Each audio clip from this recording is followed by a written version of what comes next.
ನಮಸ್ಕಾರ, ನೀವು ನೋಡ್ತಾ ಇದ್ದೀರಾ ಸ್ಪೀಡ್ ನ್ಯೂಸ್ ಕನ್ನಡ. ನಾನು ಸುಷ್ಮಿತಾ ನಟರಾಜ್. ಪಾಕ್ ಉಗ್ರರ ಪ್ರೇಮ ಪಾಶಕ್ಕೆ ಬಿದ್ದ ಜೈಪುರ ಮಹಿಳೆ. ಇನ್ನು ಜೈಸ್ ಸಂಘಟನೆಯ ಜೊತೆ ಸಂಪರ್ಕ ಇಟ್ಕೊಂಡು ಮದುವೆಯ ಆವೇಶ ಹೊಡ್ಡಿ ಇದೀಗ ಮತ್ತೆ ಮತಾಂತರಕ್ಕೆ ಯತ್ನ ನಡೀತಾ ಇದೆ. ಹೌದು, ಜೈಪುರದ ಮಹಿಳೆಯೊಬ್ಬರನ್ನ ಪಾಕಿಸ್ತಾನದ ಜೈಷ್ ಮೊಹಮ್ಮದ್ ಭಯೋತ್ಪಾದಕ ಸಂಘಟನೆಯ ಜೊತೆ ಸಂಪರ್ಕ ಹೊಂದಿದ ಆರೋಪದ ಮೇಲೆ ಇದೀಗ ಬಂಧಿಸಲಾಗಿರುವಂತದ್ದು.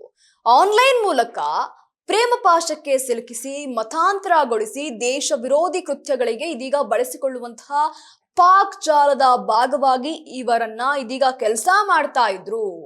ಇವೆಲ್ಲವನ್ನು ಸಹ ಕಂಡಂತಹ ಪೊಲೀಸರು ಇದೀಗ ಅವರನ್ನ ಬಂದಿ ಮಾಡಿರುವಂತದ್ದು. ಒಟ್ಟಾರೆಯಾಗಿ ಹೆಸರನ್ನ ಬದಲಾಯಿಸಿಕೊಂಡು ಖದೀಜಾ ಎನ್ನುವಂತಹ ಹೆಸರನ್ನ ಬದಲಾಯಿಸಿಕೊಂಡು ಇವರನ್ನ ಸ್ಲೀಪರ್ ಸೇಲ್ ಆಗಿ ಬಳಸಲು ಉಗ್ರರು ಒಂದು ಕಡೆ ಸಂಚನ್ನ ರೂಪಿಸಿದ್ರು ಅನ್ನುವಂತಹ ಮಾತಿದೀಗ ಬಂದಿರುವಂತದ್ದು. ಇನ್ನು ಇದೇ ವಿಚಾರವಾಗಿ ಒಂದಷ್ಟು ತನಿಖೆಯನ್ನ ಸಹ ನಡೆಸಿದ್ದಾರೆ. ಏನಾಗ್ತಾ ಇದೆ ಅನ್ನೋದನ್ನ ನೋಡೋದಾದ್ರೆ, ಪಾಕಿಸ್ತಾನದ ಕುಖ್ಯಾತ ಭಯೋತ್ಪಾದಕ ಸಂಘಟನೆ ಆದಂತಹ ಜೈಷ್ ಎ ಮೊಹಮ್ಮದ್ ಜೊತೆ ಸಂಪರ್ಕ ಹೊಂದಿದಂತಹ ಆರೋಪದ ಮೇಲೆ ರಾಜಸ್ಥಾನದ ಭಯೋತ್ಪಾದನಾ ನಿಗ್ರಹ ದಳ ಅಂದ್ರೆ ATS ಜೈಪುರದಲ್ಲಿ ಮಹಿಳೆ ಒಬ್ಬಳನ್ನ ಇದೀಗ ಬಂಧಿಸಿದ್ದಾರೆ. ಆನ್ಲೈನ್ ನ ಮೂಲಕ ಭಾರತೀಯರನ್ನ ಸೆಳೆದು ಮತಾಂತರಗೊಳಿಸಿ ದೇಶ ವಿರೋಧಿ ಕೃತ್ಯಗಳಿಗೆ ಬಳಸಿಕೊಳ್ಳುವಂತಹ ಪಾಕಿಸ್ತಾನದ ದೊಡ್ಡ ಜಾಲವೊಂದನ್ನ ಇದೀಗ ಬಂಧನ ಮಾಡೋದಕ್ಕೆ ಇದೀಗ ಮುಂದಾಗಿದ್ದಾರೆ ಅಂತಾನೆ ಹೇಳ್ಬೋದು. ಇನ್ನು ಬಂಧಿತ ಮಹಿಳೆಯನ್ನ ಒಬಿಥಾ ಅಂತ ಗುರುತಿಸಲಾಗಿರುವಂತದ್ದು. ಆದ್ರೆ ಈಕೆ ಎಲ್ಲಾರ ಬಳಿ ಆಕೆಯ ಹೆಸರನ್ನ ಹೇಳ್ಕೊಂಡಿರುವಂತದ್ದು ಖದೀಜಾ ಅನ್ನುವಂತಹ ಹೆಸರನ್ನ. ಇನ್ನು ಮೂಲತಃ ಗಂಗಾಪುರದವಳಾದಂತಹ ಈಕೆ ಜೈಪುರದಲ್ಲಿ ಗೃಹಿಣಿ ಆಗಿರ್ತಾಳೆ. ಆಕೆಯ ಮೊಬೈಲ್ ಅನ್ನ ಪರಿಶೀಲಿಸಿದಾಗ 2 ಸಿಮ್ ಕಾರ್ಡ್ಗಳು ಇದೀಗ ಪತ್ತೆ ಆಗಿರುವಂತದ್ದು. ಇನ್ನು ಪ್ರಮುಖವಾಗಿ ವಾಟ್ಸಪ್ ಚಾಟ್ ಗಳನ್ನ ಗಮನಿಸಿದಾಗ ಪಾಕಿಸ್ತಾನಿ ನಂಬರ್ಗಳು ಹಾಗೂ ವಿದೇಶಿ ವ್ಯಕ್ತಿಗಳೊಂದಿಗೆ ನಿರಂತರವಾಗಿ ಚಾಟ್ ಮಾಡಿರೋದು ಇದೀಗ ಬೆಳಕಿಗೆ ಬಂದಿದೆ. ಆಕೆಯ ಫೇಸ್ಬುಕ್ ಖಾತೆಯ ಗೆಳೆಯರ ಪಟ್ಟಿಯಲ್ಲಿ ಜೈಷ್ ಎ ಮೊಹಮ್ಮದ್ ಉಗ್ರ ಸಂಘಟನೆಯ ಲೋಗೋ ಸಹ ಇದೀಗ ಕಂಡುಬಂದಿರುವಂತದ್ದು. ಇನ್ನು ಮಾರಕಾಸ್ತ್ರಗಳನ್ನ ಹಿಡಿದಿರುವಂತಹ ಉಗ್ರರ ಪ್ರೊಫೈಲ್ಗಳು ಇದೀಗ ಪತ್ತೆಯಾಗಿವೆ. ಪಾಕಿಸ್ತಾನದ ಧರ್ಮಗುರು ಎಂಬಂತಹ ಫೋನ್ ಮೂಲಕವೇ ಇದೀಗ ಈಕೆಯನ್ನ ಇಸ್ಲಾಂ ಧರ್ಮಕ್ಕೆ ಮತಾಂತರಗೊಳಿಸಲು ಪ್ರೇರೇಪಿಸ್ತಾ ಇರುವಂತದ್ದು. ಇನ್ನು ಅಬು ಎಂಬ ವ್ಯಕ್ತಿಯ ಈಕೆಯನ್ನ ಮದುವೆಯಾಗಲು ಈಕೆ ಒಂದು ಕಡೆ ಬಯಸಿರ್ತಾನೆ ಅನ್ನುವಂತಹ ಒಂದ್ ಕಡೆ ನಂಬಿಸಿ ಈಕೆಯನ್ನ ಮದುವೆ ಆಗಿರ್ತಾರೆ. ಆಕೆಗೆ ನಮಾಜ್ ಹಾಗೂ ಕುರಾನ್ ಪಠಿಸಲು ಸೂಚಿಸಲಾಗುತ್ತೆ.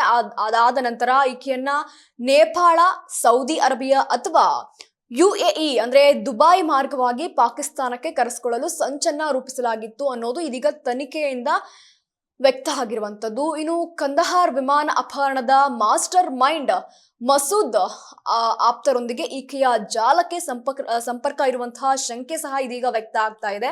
ಇನ್ನು ಪ್ರಮುಖವಾಗಿ ನಾವು ನೋಡೋದಾದ್ರೆ 2016 ನವೆಂಬರ್ 29ರಂದು ಜಮ್ಮುವಿನ ಸೇನಾ ಶಿಬಿರದ ಮೇಲೆ ನಡೆದಂತಹ ಭೀಕರ ದಾಳಿಯ ಪ್ರಕರಣದಲ್ಲೂ ಸಹ ಈಕೆ ಶಾಮೀಲಾಗಿದ್ದಾಳೆ ಎಂದು ಇದೀಗ ಹೇಳಲಾಗ್ತಾ ಇರುವಂತದ್ದು. ಆ ದಾಳಿಯಲ್ಲಿ ಭಾರತದ 6 ಜನ ಸೈನಿಕರನ್ನ ಸಹ ನಾವು ಕಳ್ಕೊಂಡಿರ್ತೀವಿ.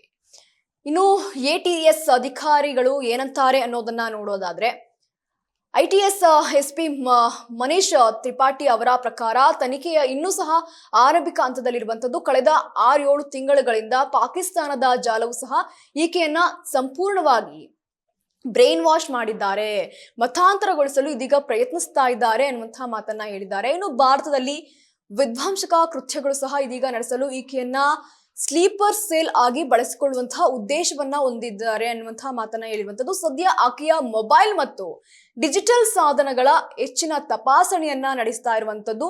ಇದಾದ ನಂತರ ಯಾವೆಲ್ಲ ವಿಚಾರಗಳು ಬೆಳಕಿಗೆ ಬರುತ್ತೆ ಅದನ್ನ ನಾವು ನಿಮ್ಗೆ ತಿಳಿಸ್ತೀವಿ ಅನ್ನುವಂತಹ ಮಾತನ್ನ ಇದೀಗ ತ್ರಿಪಾಠಿ ಅವರು ತಿಳಿಸಿರುವಂತದ್ದು.